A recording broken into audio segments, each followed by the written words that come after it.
Hey, everybody. Welcome back to the Pleb Underground. Good morning, good afternoon, good evening. Hope everybody's doing well. Hope everybody's not too freaked out by the markets. We've got government shutdown looming. Oh, the markets are skittish and scared. But yeah, if you zoom out, it's like, what? Somewhere in the minus 1% range when you're looking at the overall indexes, and Bitcoin's doing just fine, guys. Bitcoin just fine. 85K, 85, one block height, 932, 242, and the total public lightning capacity hasn't moved, 5,704. Okay. So guys, pissed off some people yesterday with my clickbait title. And I think that was the whole point, right? The whole point was this whole entire gold isn't going up, and you just see a whole bunch of cope from people, like for whatever reason, like you need to sit there and cope about gold going up. Well, we're gonna keep doing that. So gold has gone vertical. Let's continue to cope and hope. Is Bitcoin next? We're going to take a look at some solid hopium in that direction. The Bitcoin price lower means opportunity. And of course, Bitcoin should be 1.5 million. That's debatable. Maybe it's exactly where it needs to be right now to get rid of some of the weaker hands. It's possible. And of course, we've got some solid hopium from one of our favorite accounts, the account that brings us the gamma squeezes, the compression coils, the roller coasters. We've got the Bitcoin settlement squeeze. That's right. It's going to get very spicy. We're going to take a look at the Zoom attacks are happening more and more often. We've got another person who was attacked. We're going to take a look, or that was essentially attempted to be attacked, and it obviously didn't work, which is great. We're going to take a look at that story and the Samourai update. Yeah, it's going to be a very fun show. The hopium, it's pretty much the whole show is hopium, which kind of works out because apparently today people are upset. I don't know why they're sad. Anyways, let's get to it. Pleb Underground is sponsored by Archimedes Emporium. Discover the pinnacle of precision engineering, starting with their Bitcoin logo wall clock, meticulously machined in Maine from a solid block of aerospace-grade aluminum, ensuring unparalleled durability and performance. Experience the difference of a product made without compromise. Head on over to Archimedes Emporium. Okay, let's dive right into it here. The Sminston with account. For Bitcoin price, lower means opportunity. I think a lot of salesmen frame things that way. Anytime they want to sell you something, it's, oh, the lower price is more opportunity. I know, even for me, right? I've done the same thing. It's like, oh, it's dipping. I should buy the dip. It's a better opportunity. Yeah, it is. It is when you have conviction, and it is when you know what you're doing. So, of course, I'm buying this hopium. So the power law forms support. Decay channel forms an upper bound. If you flip it, you get a Bitcoin battery. Well, this is better than the compression coil, guys. We get a Bitcoin battery. Now we're alluding to Sailor's digital credits, maybe even Jason Lowry's, the whole entire state using energy warfare, whatever. Anyways, it's charging, but for how long? Load up before the battery starts discharging and its potential energy gets drained. And that's when the price was at 88K. Now, we are very fortunate because Sminston made a wonderful little video for us. Yeah, ACP, man, here it comes. Check this out. Watch this little battery thing. Now, keep in mind, anyways, I'll show you guys this. Hold on. Okay, so look, if you pay attention to the battery, look at the top, right? So he says it's loading, right? The Bitcoin battery is loading. We're at 84%, but look at the price up here. So it looks like Sminston, or whatever his name is calling for 66K, 66.9, and a top of 211,374. I don't know. Sounds good. I don't know. Obviously, I don't want 60K something. That sucks. I mean, unless you're stacking it, right? If you're stacking it, then it's fantastic. And of course, if we go to the 60Ks, I am begrudgingly going to have to freaking stack that. Yeah. Yeah. Okay. Here we go. Honk. Very nice. Very nice. 66K. I see is the real number. Yeah. It seems like it, right? It seems like it. That's great. I love this. Absolutely. That's funny stuff. That's funny stuff. But yeah, so look, 66K to 211. You know what? I'd buy that for $1. Okay, let's continue. Let's continue. Well, apparently I'd buy Bitcoin for 66K, a lot more than $1. All right. All right. So here we go, guys. David Marcus, right? As we know, David Marcus is working on this, he's working on this big Lightning project, right? Supposedly he's going to help Bitcoin scale, all the good stuff. So PayPal president David Marcus says Bitcoin should be 1.5 million. So look at that. Even the multimillionaires are coping that Bitcoin's price is not where it should be. It is more fungible than gold. Yeah. Like, just try to buy coffee with like a gold coin. Good luck. It has more portability than gold. You can remember 12 words and carry around $1 billion or more if you want. Like, that's totally fine. So if you remember in your head 12 words, pretty remarkable thing, right? If you look at the market cap of gold right now and you adjust it to the number of Bitcoin and all of that, like, the market cap of Bitcoin should take it to a price per Bitcoin that should be anywhere between, 1.1 and $1.5 million a Bitcoin. And I think that's going to happen. The question is when, and that your guess is as good as mine, but it will happen. All right, send it. Send it. Send it already. Yeah, no lies detected there. Hey, good morning, Plastic. Good morning, Plastic. Good morning, Macho.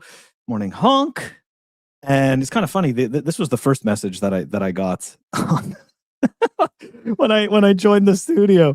I don't know if that's a threat or a compliment. I have no idea. I'm watching you. That's okay. That's okay.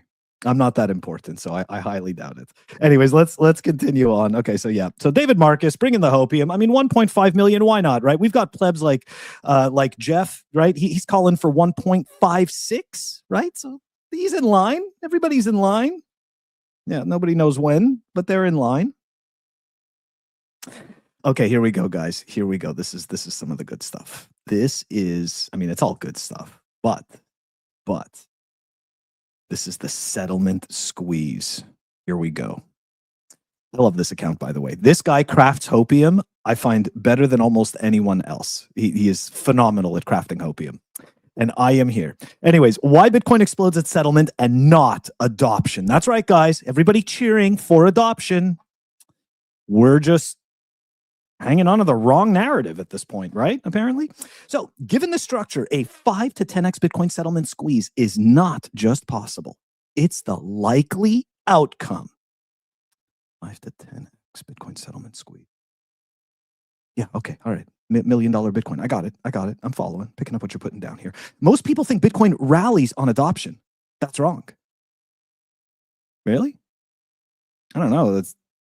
We went from like $1,200 to $2K. That was people buying Bitcoin, wasn't it? Nah, it doesn't matter. Anyways, Bitcoin reprices when claims are forced to settle. This is also true, right? Like this is also accurate, right? The paper claims against Bitcoin. I'm not gonna say that's inaccurate because I would just be, misinforming. Anyway, Bitcoin reprices when claims are forced to settle. Paper versus spot, the core mistake. There are two Bitcoins trading under the same ticker. Wow. It's almost like I've said this a long time ago. There's Wall Street's Bitcoin, then there's real Bitcoin, right? Bitcoin, the token, Bitcoin, the network. These are two different things. Anyways, two different Bitcoins trading under the same ticker. Spot Bitcoin, bearer asset, on chain, final settlement, capped at 21 million. Yes, the real thing. Paper Bitcoin, exchange balances, ETFs, derivatives, lending claims, fiat Hopium nonsense. Same ticker, different physics. Bottom line, Bitcoin doesn't explode when demand appears. It explodes when settlement is demanded. The music is still playing. The system is already short chairs. That's the game. The trillion-dollar question, when does it break? Bitcoin doesn't break on schedule. It breaks when claims cross a settlement threshold. What moves the system from stability to failure isn't price. It's claims, while float shrinks. Boom. Here we go. Look at that. Mr. Dinkles, he's demanding settlement. That's right. We all demand settlement. I agree. Send it to the moon. Settle and send it. Let's go. Oh, I love it. Okay. So here we go. Nothing happens. Then everything happens. Given my background, not my background, his background, right? In energy development, this is the cred flexing. So you could trust what he's saying, okay? Cred flexing. Energy development, derivatives, and commodity trading and hedging. This guy knows his shit. The clearest analog is a freeze. Prices don't rise gradually. They jump 5 to 10x when delivery breaks. I mean, that sounds great. That sounds great. Nobody could say when, though. Nobody could say when. Yeah, this is my favorite. Hey, what's up, JD? What's up? This is my favorite. So, guys, look, that whole entire thing that I just read to you, if you didn't understand it, this is how it goes. Stage 1, real BTC. Stage 2, real BTC starting to overlap with some of the paper stuff. Stage 3, instability from the excess claims of paper Bitcoin derivative products, right? Step 4, all of the paper derivative stuff craps out because there needs to be claims settled, and boom, lightning bolt, red arrow, up and to the left.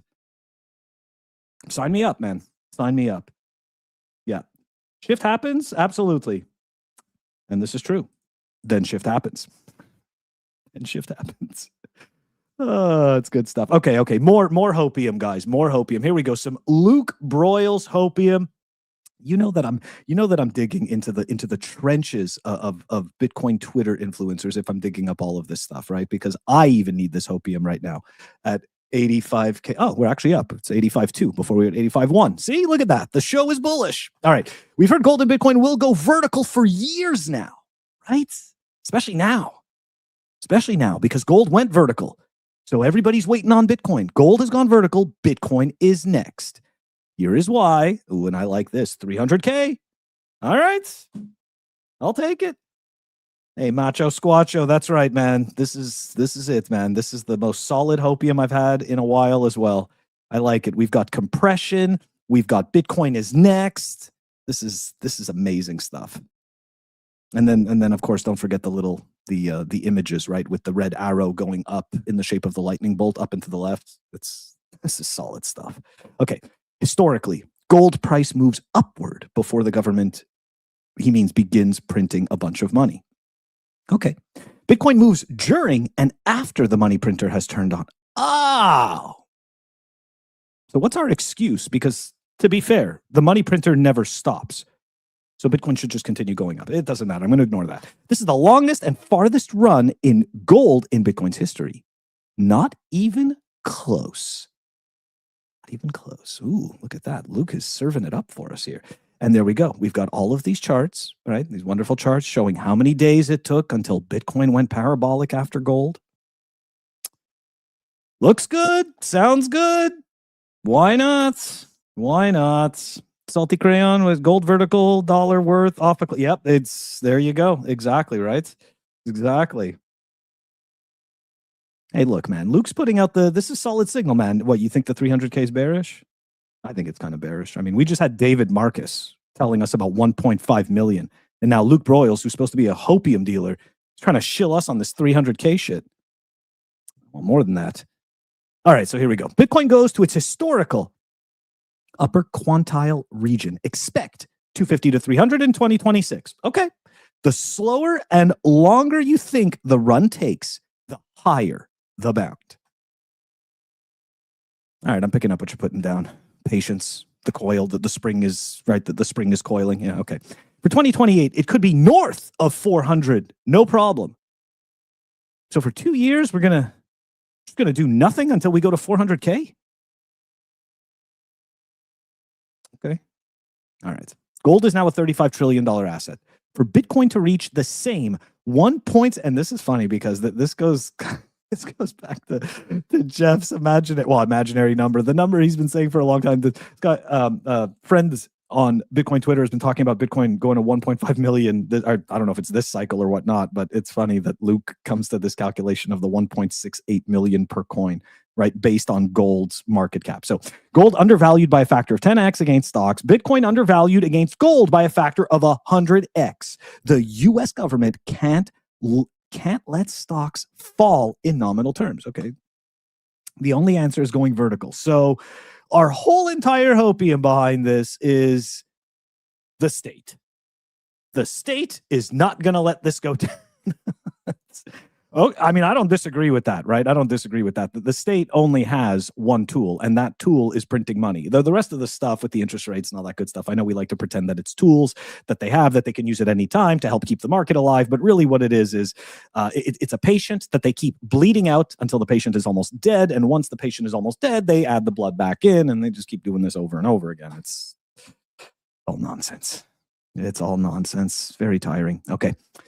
So the Zoom attack, guys, please be careful, right? If you're if you're a bigger account, maybe you're a memer, maybe you make content or something like that.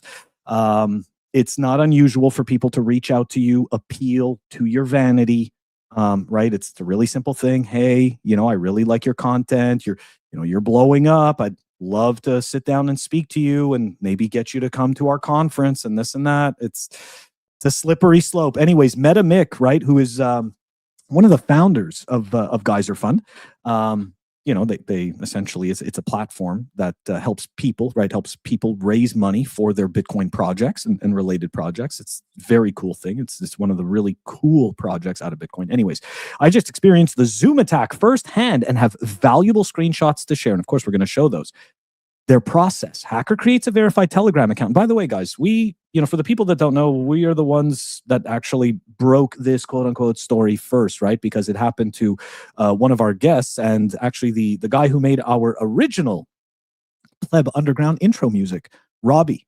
It was he makes a bunch of hip hop music, Bitcoin related hip hop music, and who just released an album, which we talked about last week. So this was really weird, right? Now it's happening to more and more people. So they reach out asking to chat and send a Calendly link. Once the call is scheduled, they call you on Telegram to confuse you.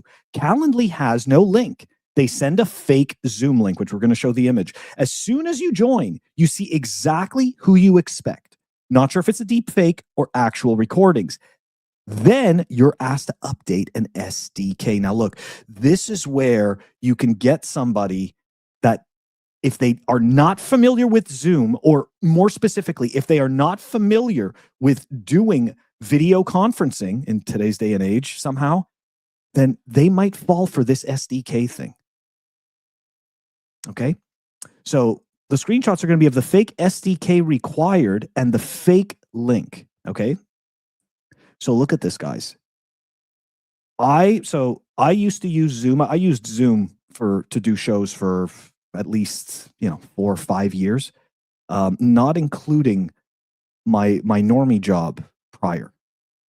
I've never seen a screen that required an SDK update, because the reality is when Zoom has to update, it's the entire package that has to update. But essentially, these people that are doing this are banking on the fact that either obviously you've never had to go through this before, number one, or number two, your desire to be included is so great that you're going to overlook these small things and you're going to say, I'll just install the SDK so I can get to the next step so we can start talking.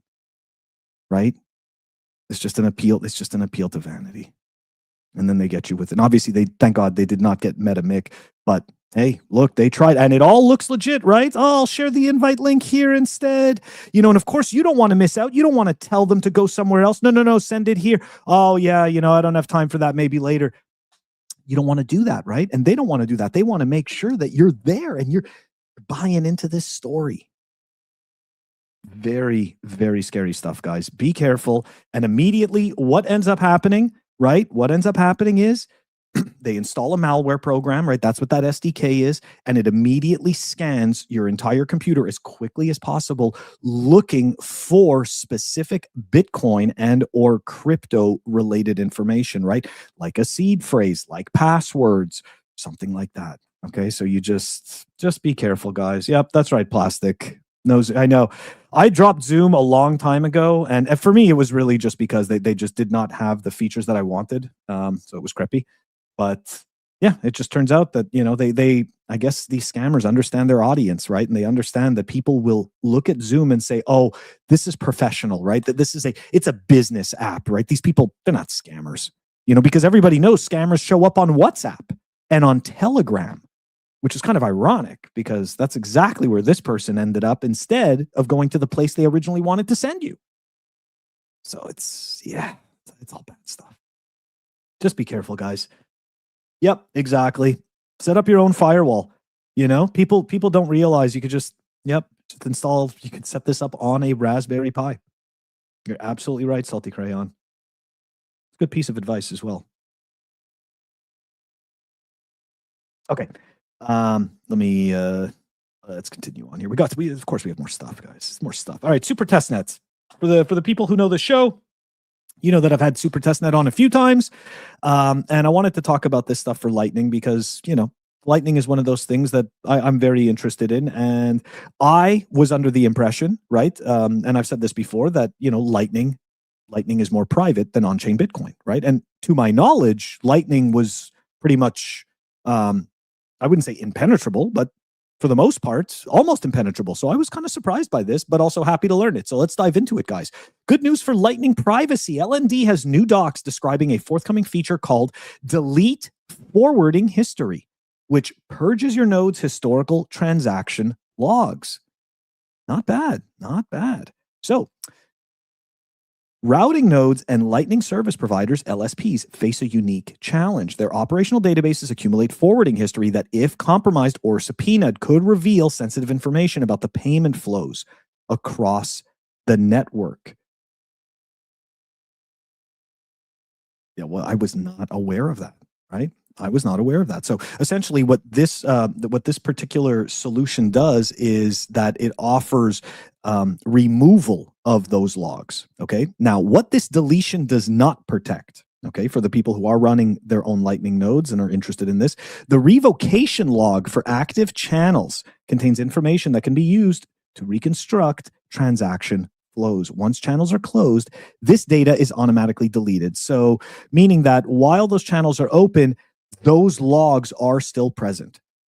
The normal logs of a node also contain information that can be used to correlate transactions. Users can set up automated systems to manually purge logs or configure the logging directly to purely in-memory file system. It's good to know.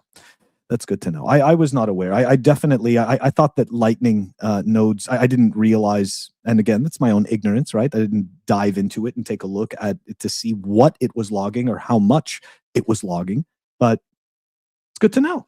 Hey, good morning, Roman. Good morning, Bitcoin Shango.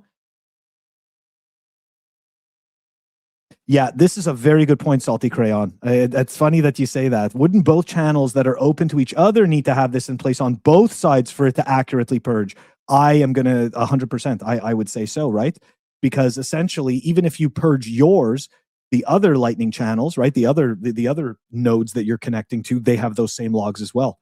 So yeah, essentially everybody would have to do it. Maybe it should be a setting by default, right? Maybe it's kind of weird that we're in this, like, we're in this culture that just security is it's not default, right? Privacy is not default. None of this stuff is default. All of this is an afterthought. And it's, I don't know if it's just because of like human laziness that we just want things to work. So it's like, make it the path of least resistance, right? And the path of least resistance is always no privacy, no security, just have at it. Ugh. Yeah, I agree. Especially default, right? Like it might even be part of it should technically even be part of the configuration, right? If you're setting up a node, a brand new Lightning node, and you're going through the steps of the install, it's like there should be like a screen specifically for the privacy settings, to at least give people a shot, Yeah, that's right. It's exactly what it is, man. Convenience. It's always convenience over privacy, right? Because it's just so much easier. It's a headache. It's a headache to have privacy, but we don't pay attention to the opportunity cost, right? of what's really happening out there. What's the real? Is it really a headache? Or is it helping us be more secure? Is it helping us avoid attack and prosecution? Anyways, yep. It's good times. It's good times. All right. All right. Anyways, guys, you know the deal. Please, if you haven't signed the petition, please sign it. If you feel so inclined to donate and help these guys out, please do. Please do. Samourai should be free. The government should pardon Samourai. Donald Trump should pardon Samourai. Both of these guys, Bill and Keone. Anyways, guys, that is going to do it for today's episode. Get ready for tomorrow, guys. Tomorrow's going to be a big day. So I've got the daily live news, right, at 12:10 p.m. like usual. But then, who's joining me tomorrow? I think it's Eric Yakes that is joining me tomorrow at around 2:30 p.m. Eastern. Let me hold on. Okay. I don't want to be a liar, guys, you know. Yep, Eric at 2:30 p.m. We're going to sit down, we're going to talk about the Bitcoin treasury companies, right? So his company Epoch VC, it looks like they're an investor in what Bitcoin did. So I'm very curious about that. Oh, that yeah, Eric he does the it's a VC that he does, but he's a solid Bitcoiner, and he invests. I actually want to get more information about the types of Bitcoin businesses, of course, that he invests in. And also he recently made this report about all the Bitcoin treasury companies and the financials and stuff like that, and what the landscape looks like. And of course, obviously, we're not going to get him to divulge all the major secrets, but I want to get a feeling for what's in that report and some of the stuff that may have surprised him. So guys, tomorrow's going to be a doubleheader. Got the news at 12:10, and then we've got the interview with Eric at 2:30 p.m. You guys have a great rest of the day, and I will catch you all tomorrow. Oh, wait. Before we go, we've got, if Raul Pal can lie about 20% risk-free returns, you can lie about your... yeah, I don't know. I maybe, you know what? I just like to be accurate. That's all it is, you know. I hate that because I don't like being misled, so I don't like to mislead others and all that good stuff. But yeah, Raul Pal, that's a low bar, man. That is a low bar. Anyways, it's relatively risk-free though, right? As we all know, Luna was relatively risk-free. We all know how that turned out. All right, guys, have a great rest of the day. I'll catch you tomorrow. Take it easy.